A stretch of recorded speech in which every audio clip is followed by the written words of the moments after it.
Hello, comment ça va? Vraiment, j'ai toussé au tout début. C'est vraiment pas très sexy. Et oui,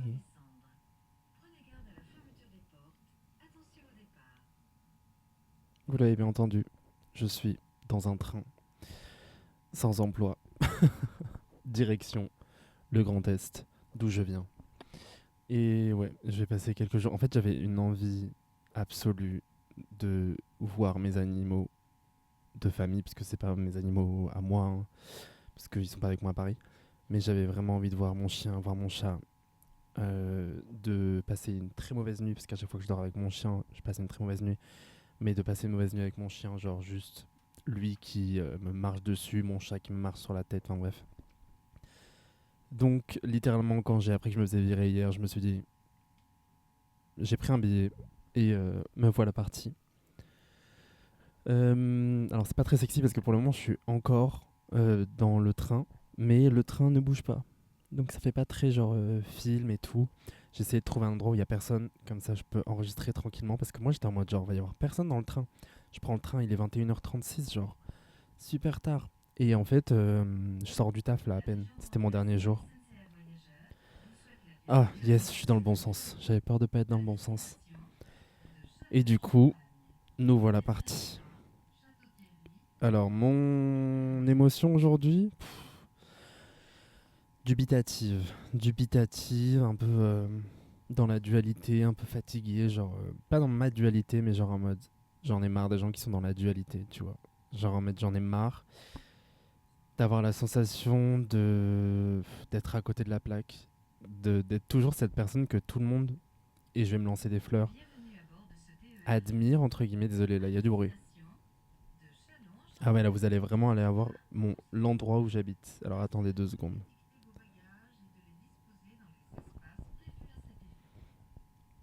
Bon, je crois que vous avez peut-être entendu le train que j'ai pris, mais je ne vais pas vous dire exactement à quelle gare je m'arrête quand même. Mais ouais, parce qu'en fait, encore une fois, je me suis retrouvé dans cette situation où, avec des gens qui. Je sais pas si vous voyez, il y a une musique de Lord, je sais plus c'est laquelle. Liability. I'm a liability.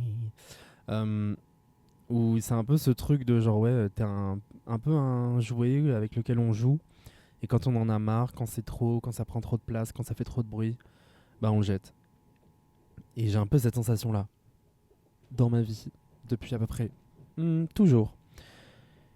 Du coup, c'est un peu compliqué en ce moment. Et quand je dis en ce moment, bah, c'est depuis que je me suis fait virer, mais aussi parce que c'est très répétitif. C'est un cycle. Enfin, c'est un truc, un schéma que je connais en fait. C'est un schéma que je connais depuis toujours où vraiment je me trouve dans des situations où il y a des gens qui sont en mode on adore qui tu es, on adore ce que tu fais, on adore commenter, on admire commenter. Et il y a un moment où on me jette, mais pour les mêmes raisons. Parce que je, parce que j'ai pas envie de m'étouffer, parce que ben, j'aspire à encore mieux respirer dans la vie. Euh, Parce que comme vous pouvez le savoir depuis que on se côtoie là, depuis le début de ce mois, je suis pas non plus une personne qui a toujours bien respiré entre grosses guillemets, hein, vous comprenez la métaphore dans la vie. Et du coup, c'est un peu fatigant parce que je me trouve avec des gens généralement qui, ouais, finissent par me jeter à la poubelle. Et moi, en plus, j'ai cet ego. Et en même temps, j'ai pas envie de leur donner ça, ma vulnérabilité à ce moment-là. Mais ouais, très souvent, je pars en disant ouais, je m'en fous, je suis une star. De toutes les façons, vous inquiétez pas pour moi, je trouverai mieux et je vais tout niquer. Et quand vous verrez ma tête partout, à ce moment-là, vous aurez le seum. Mais sauf que la réalité, c'est que bah, je serai très probablement jamais une star en fait. Très probablement jamais je vais sortir un album. Très probablement jamais je vais faire de films, je vais réaliser un film, jamais je sortirai un livre, très probablement ces gens vont m'oublier quoi.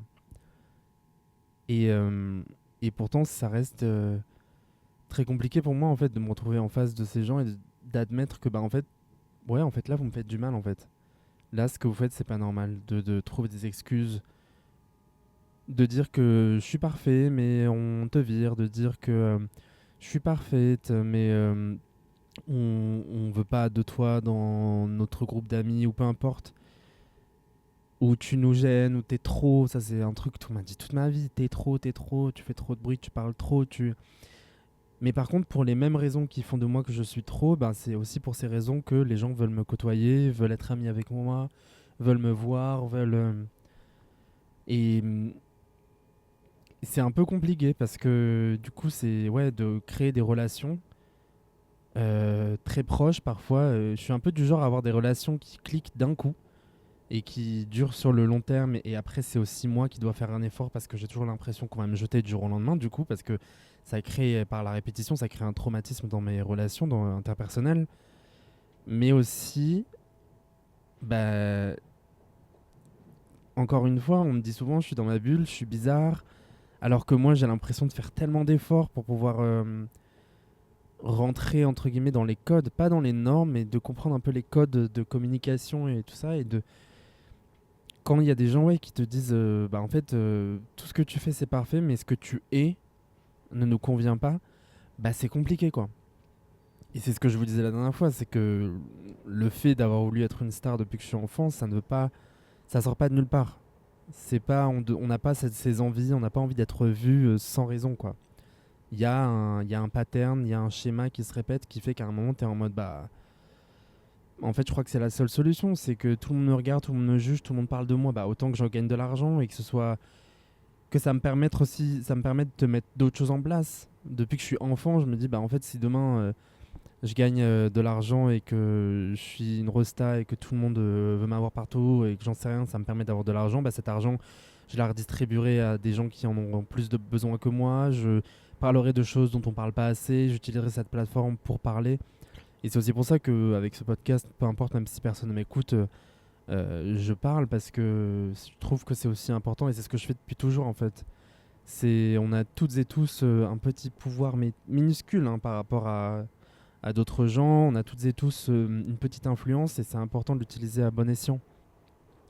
Et j'avoue que bah ouais, moi autour de moi, je parle de choses qui me tiennent à cœur, qui parce que j'ai la sensation parfois qu'on n'en parle pas assez. Enfin, je sais pas, la Palestine.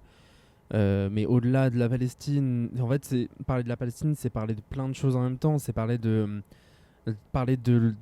l'anticolonialisme. Et l'anticolonialisme, c'est parler de quoi? C'est parler de l'appropriation du corps par d'autres personnes. C'est parler du consentement. C'est parler de la violence. C'est parler de toutes ces choses-là aussi. Tout est lié. On est très petit, mais les systèmes qui nous violentent en tant qu'individus, ce sont des systèmes qui sont utilisés par les sociétés pour nous amoindrir et nous empêcher d'évoluer et de pouvoir vivre une vie qu'on est censé vivre. On n'est pas censé passer toute notre vie à travailler pour gagner un tout petit peu d'argent. On n'est pas censé passer toute notre vie à jalouser tout le monde. Idéalement, quand même, on devrait pouvoir vivre dans un monde où on a la possibilité de réaliser nos rêves sans que ce soit juste des rêves et qu'on meure en disant ah ben, j'aurais pu faire ça si j'avais pu, si j'avais voulu, si j'avais eu la possibilité, si, alors que la réalité c'est qu'on sait très bien qu'il n'y a pas de manifestation, il n'y a pas de tout ça en fait.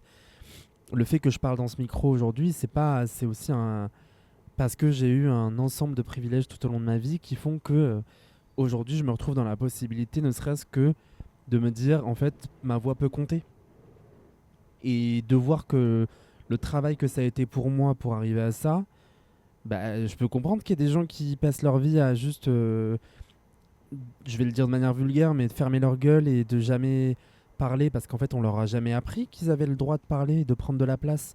Quand dès que t'es enfant on te dit, on te marche dessus, on te violente, on t'explique que la personne que tu es n'a aucune valeur.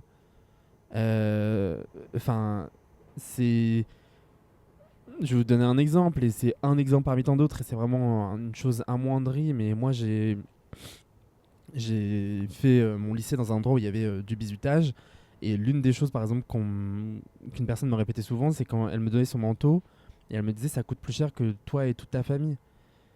Et c'est des choses, alors je sais, c'est pas la chose qui a le plus d'impact sur moi, mais je veux dire, c'est dans le quotidien qu'on nous apprend à fermer notre gueule. C'est dans le quotidien qu'on apprend à une certaine caste d'élite qu'elle a le droit de marcher sur les autres. C'est vraiment une question d'avoir le droit. dans Le berceau des dominations de Dorothée Ducy, qui est anthropologue et qui justement parle de comment l'inceste se met en place dans une société. Elle décrit très bien le fait que c'est un pouvoir de domination, mais surtout en fait, c'est juste une question de des gens ont un pouvoir sur des corps, ont des pouvoirs sur d'autres corps, et ils prennent cette opportunité-là. C'est que c'est un système qui autorise, qui protège aussi par la justice, mais aussi qui permet à certaines personnes, en fait, vous avez ce corps à côté de vous, ces enfants vous appartiennent, donc leurs corps vous appartiennent, donc d'une certaine manière, vous n'êtes même pas dans l'illégalité quand vous opérez ces violences. Donc c'est ça qu'il faut se rendre compte que tout est lié et que c'est hyper compliqué de pouvoir après s'émanciper de ces violences qu'on nous apprend depuis le jeune âge et on nous apprend à être des robots du capitalisme depuis toujours. Quand à l'école on nous dit qu'il faut absolument trouver un travail, par nécessité aussi, hein, je ne nie pas, mais on nous apprend pas au-delà de rêver, à se battre et à avoir confiance en nous et se battre pour nos réalités, ce dont on a envie de rendre réel. En tout cas, moi, ça n'a jamais été le cas. Moi, toutes les fois où j'ai eu des rendez-vous, déjà, enfin, j'ai même pas eu des rendez-vous. Moi, c'était clairement une personne racisée comme moi. C'était juste, tu feras un CAP, et il n'y a aucun problème avec le fait de faire un CAP hein, quand tu sais quel job tu veux faire. Mais je veux dire, on me disait tu feras un CAP en utilisant le terme de CAP comme quelque chose de négatif. En fait, il y a des corps qui, c'est ce dont je vous parlais la dernière fois, avec le principe de nécropolitique qui a été déterminé par Achille Mbembe en 2003. Euh, je j'ai regardé sur mon téléphone hein, pour connaître la date, mais surtout je voulais pas me tromper sur la personne qui a introduit justement cette science en fait, ce terme qui, comme je l'ai dit la dernière fois, c'est la définition même de, en fait, il y a des lois, des choix politiques qui sont faits de manière à exprimer à exprimer et à s'assurer que des corps doivent vivre pour le bien du capitalisme et d'autres doivent mourir pour le bien du capitalisme, encore une fois. Donc, c'est ça qui est un peu compliqué là, pour revenir par rapport à ma situation actuellement, c'est que d'avoir la sensation d'être constamment trop et vraiment genre je le précise, c'est pas pour faire la pick me ou et puis what the fuck about being a pick me, genre être une pick me c'est juste compris que dans ce monde en fait tu dois être accepté par les hommes. Je veux dire c'est des choses qu'on nous apprend. Donc even if genre je suis une pick me à certains moments de ma vie, bah en fait comme tout le monde, tu vois. Après, ce qui est important, c'est de le comprendre et de se dire, bon, en fait, est-ce que j'ai vraiment envie d'aller dans ce sens-là? De mon point de vue, c'est pas mon cas. Donc, c'est pour ça aussi que c'est important de le comprendre. Mais du coup, sans vouloir faire the fuck, mais c'est juste pour dire que j'ai oublié mon propos. Attendez, je réfléchis. J'ai complètement oublié ce que je voulais dire. J'ai vraiment genre un trou de mémoire absolu. En plus, je suis dans le train. Bon, j'allais dire je vois dehors, mais pas du tout, il fait nuit. Mais en gros, c'est juste que c'est fatigant à un moment d'avoir la sensation d'être tout le temps genre mis de côté et de faire des efforts, mais d'avoir la sensation que même si tu fais des efforts, il n'y a rien quoi. C'était tout le temps cette sensation d'être à côté, tout le temps cette sensation qu'on vient de chercher quand les gens en ont besoin en fait, quand les gens qui non pas veulent, mais en tout cas s'introduisent plus facilement, ou peut-être aussi, je le prends en compte, l'idée d'avoir encore moins le choix, c'est-à-dire une personne qui a moins de privilèges que moi, qui a moins le choix, bah en fait, elle n'a pas le temps de se poser la question de est-ce que ça me fait mal ou pas. C'est ça aussi. Donc, mais je veux dire, ouais, vraiment, le truc, quand le système vient te chercher pour ce que tu es, mais en fait, très rapidement, bah, juste une fois qu'on t'a pressé, c'est fini, casse-toi. Et qu'après, toi, tu dois à chaque fois réapprendre à remarcher, réapprendre à tenir debout, bah, ouais, ça fait mal, c'est fatigant. Et il y a juste un moment, je suis désolé, mais je suis vraiment perturbé par le bruit du train, en fait. J'ai un peu du mal. Mais c'est ça, en fait. C'est ça, c'est ce truc de, en ce moment, c'est l'émotion que j'ai, en tout cas aujourd'hui. Et puis j'ai cette phrase, j'avais noté ça sur mon téléphone, parce que il y a aussi un autre côté où ça me donne la niaque de me dire, genre, je vois bien qu'autour de moi, il y a des gens qui me ressemblent, je vois bien qu'autour de moi, il y a des gens qui se disent, mais en fait, bah, j'aimerais bien être pareil, ou au-delà de ça, qu'on est pareil, tu vois, des gens que je regarde et que je suis en mode waouh, mais en fait, je pense que s'il y avait un monde où il y avait beaucoup de gens qui. Enfin, je veux dire, il y a un truc positif, quoi, qu'on apporte à ce monde. Et on n'est pas obligé de juste s'écraser et mal se regarder et se juger. Et du coup, il y a quand même l'envie d'avoir un peu, ouais, ça donne un peu une rage, quoi. Ma mère, elle me disait tout le temps, quand j'étais enfant, elle me disait pourquoi t'as pas la rage. Et en vrai, je crois qu'encore aujourd'hui, c'est le mauvais terme. Genre, j'ai pas la rage, parce que la rage, c'est une maladie. Moi, j'ai pas envie d'être malade. Enfin, que ce soit un truc qui me ronge.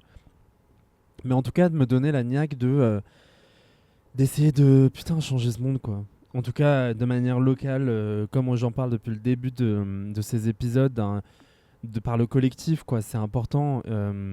Et c'est pour ça que je vous en parle. C'est pour ça que j'en que par exemple quand j'arrive dans un, j'en ai parlé la dernière fois, mais quand j'arrive dans un taf, moi je dis combien je gagne en fait, parce que c'est important le collectif pour pouvoir faire basculer en fait le capitalisme et de sortir de cet individualisme.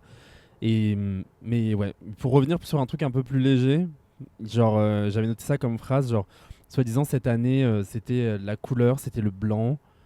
Et je voulais juste dire genre fuck en fait. Genre en fait, je suis désolé mais pas du tout, genre la couleur de 2026, c'est pas le blanc. La couleur de 2026, c'est le multicolore, genre. Genre, on emmerde le blanc, on emmerde le beige, on emmerde les élites, genre. C'est pas notre DA. Moi, je viens du Grand Est. Les gens, ils font, je sais rien, mais il y a du vert, il y a de la verdure, il y a plein. Il y a des gens qui vivent et qui ont envie de rigoler, et qui, on n'est pas toutes et tous il y a la couleur de l'eau, enfin la nature, c'est pas le beige, le blanc, la couleur du blanc. C'est pas possible. Genre, je suis vraiment désolé, mais c'est les gens qui ont décidé que le blanc c'était la couleur de 2026. euh, c'est des racistes. C'est pas possible. Je veux dire, tu peux pas décider que le blanc. Et en plus, il me semble que c'est même pas un blanc cassé ou un blanc. C'est le blanc le plus. C'est un blanc d'hôpital, genre. C'est un blanc. Mais en fait, surtout, est-ce qu'au bout d'un moment, on n'a pas marre que le neutre soit le blanc, genre? Mais ça, je suis désolé, mais c'est une notion raciste. Le blanc, c'est pas neutre. Le blanc, c'est une couleur parmi les autres, quoi. Mais moi, je refuse 2026. C'est pas du tout le blanc, moi, pour moi, ma couleur de 2026. 2026, moi, la couleur, c'est plein de couleurs, genre. Tout qui se mélange et qui s'admire, qui danse ensemble. C'est ça, ma couleur de 2026. C'est pas le blanc. Et puis, même, c'est quoi cette mode, genre, le blanc, le marron, le beige. Enfin, je sais pas, c'est pas possible là. C'est quoi cette là c'est les comment on appelle ça la régression, pas la régression mais genre là il y a plus d'argent, c'est la crise partout donc la couleur c'est le blanc. Je veux bien genre les couleurs ça coûte cher mais justement il faut que tout soit rendu accessible à tout le monde. Moi, je suis désolé, je refuse hein. Je refuse. I'm against. Genre c'est pas possible. Non non non, 2026 c'est la révolution, 2026 c'est le mélange des couleurs, un mélange de couleurs. C'est une chanson, ça, non? Mais non, mais en vrai, c'est la diversité, c'est le mélange, c'est le combat, c'est pour une meilleure société, en fait. C'est le collectif. Le collectif, par définition, c'est un mélange de plein de gens différents, de plein de couleurs différentes. C'est ça, 2026. 2026, c'est pas du tout le blanc qui vient comme ça, comme une page neutre, et puis surtout comme une page blanche. On s'en fiche aussi de la page blanche. Je veux dire, on est le résultat des années passées. Et c'est en regardant les années passées qu'on peut s'améliorer, qu'on peut améliorer la société, qu'on peut lutter, que les classes sociales peuvent lutter contre les élites, que c'est pas possible. C'est pas possible. C'est la lutte des classes 2026. C'est pas du tout le blanc, genre. Ah non, moi je suis contre. CONTR. J'ai même pas le temps de l'écrire en entier. Contre. Et oh. Non, non, non. Euh, mais, mais voilà quoi. Genre. C'est ce dont je voulais vous parler aujourd'hui. En vrai, mon émotion, elle est un peu en dualité, quoi. Comme j'ai dit, on vient de dire que t'es magnifique, mais en même temps, je sais pas. Là, je vais vraiment me jeter des fleurs, mais tu brilles trop pour être avec nous, quoi. Il y a un peu ça. Il y a un peu ce truc de tu brilles trop pour. Alors que vraiment, j'ai la sensation que, genre, je brille, mais pour que tout le monde brille. Enfin, tu vois ce que je veux dire? Je suis en mode, genre, en fait, ma liberté, c'est une liberté que je vous admets. C'est même pas que je vous offre, parce que je suis personne pour même admettre une liberté, mais j'estime que moi, le fait, par exemple, de me sentir libre sur certains trucs, c'est parce que c'est aussi une manière de dire aux autres, mais en fait, vous avez le droit, hein. Genre, on vous a dit que vous n'avez pas le droit, mais vous avez le droit. C'est aussi ça, c'est que je le fais pas contre les gens. Je le fais pas pour dire ah mais je suis meilleur que vous. Pas du tout. C'est une manière de dire genre bah viens, tiens-moi la main si tu veux, je peux t'aider aussi à marcher. Et parce que j'estime que moi il y a des gens qui m'ont aidé à marcher. Et puis toi tu m'aideras sur d'autres choses aussi. En fait on est là pour s'apporter plein de choses. Mais pas du tout pour s'écraser. Et moi je ne le vois pas du tout. Je l'ai jamais vu comme ça. Et je peux comprendre encore une fois que ça puisse être perçu comme ça parce que bah, quand on te répète toute ta vie que le ciel est rouge et que toi t'es en mode bah en fait non, moi je le vois de millions de couleurs. Et bah quand après il y a quelqu'un qui vient te dire mais non mais en fait il est de telle couleur, genre crois-moi on m'a dit. Bah en fait au bout d'un moment je peux comprendre que les gens soient réfractaires à la volonté de la liberté. Parfois on a peur d'être libre parce qu'on n'a pas le choix aussi, parce que c'est prendre des risques dans notre société, des risques financiers, des risques sociaux, des risques, des risques de vie en général, de se retrouver seul en fait. C'est aussi ça le risque, c'est la solitude. La solitude, je pourrais en parler dans un autre épisode un jour, mais parce que je voulais vraiment parler aussi de la solitude, de ce sentiment de, en fait, il y a, et ça va avec, en fait, tout est lié. Ça va aussi avec le terme de star que j'utilisais au début de l'épisode et même dans d'autres épisodes. Il y a ce truc où il y a un moment, c'est fatigant quand tout le monde te regarde et est en mode genre, t'es génial, t'es une diva, t'es une star. Ouais, mais en fait, personne ne semble vouloir s'asseoir à la table avec moi, quoi. Personne, ou il y en a qui veulent s'asseoir, mais qui parfois vont avoir la tendance de vouloir me diminuer et être en mode, ah, tu brilles un petit peu trop. Tu vois ce que je veux dire? Bref, même si, encore une fois, c'est général et j'ai la chance aussi d'avoir des gens autour de moi qui me permettent d'avoir ces instants, mais par exemple, voilà, dans des endroits, c'est plus compliqué que d'autres, quoi. Bref. En tout cas, voilà, c'était l'épisode du jour. J'espère que ça vous a plu. Moi, je suis dans le train. Je suis, mais d'une fatigue, vous n'imaginez pas. Vous savez quand vous êtes fatigué dans le dos, genre. Genre là, j'ai une position, genre, vraiment, si vous me voyez, je suis recroquevillé, genre, voilà, c'est la voix de ma position.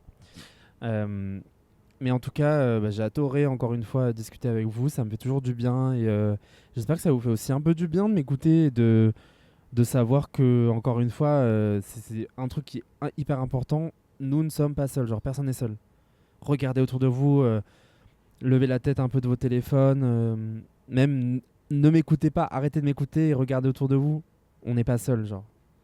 Et c'est le collectif qui permettra de changer tout ça et là, c'est aussi, comme je vous avais dit, une résolution pour moi de 2026, c'est vraiment d'être plus dans le collectif, de m'engager de manière plus collective, de voir des gens, de pas juste de pas juste vouloir changer le monde seul, en fait.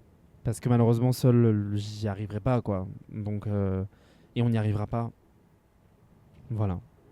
En tout cas, je vous embrasse très fort, je vous souhaite une très bonne soirée. N'hésitez pas, toujours, je le dis pas tout le temps parce que bah flemme et je suis pas trop comme ça et peut-être qu'il y a eu de l'ego derrière ça mais j'en sais rien. Genre voilà, si ça vous plaît, n'hésitez pas à le partager, à mettre 5 étoiles et à me laisser des commentaires. Si vous voulez pas mettre 5 étoiles, mettez pas 5 étoiles, je m'en tape.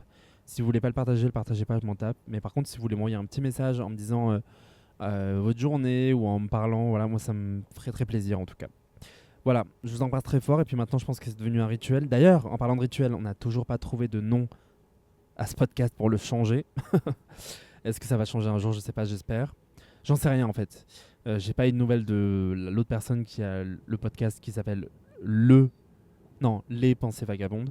Et puis Vags, je sais pas si ça donne. Je sais pas. En vrai, plus je le dis, plus je me dis qu'en fait, je pense que je vais l'appeler comme ça, Vags. Ça fait toujours un peu Vags. I don't know. We'll see. Bref, c'est devenu un rituel. Donc, je vous fais un gros bisou. Bye.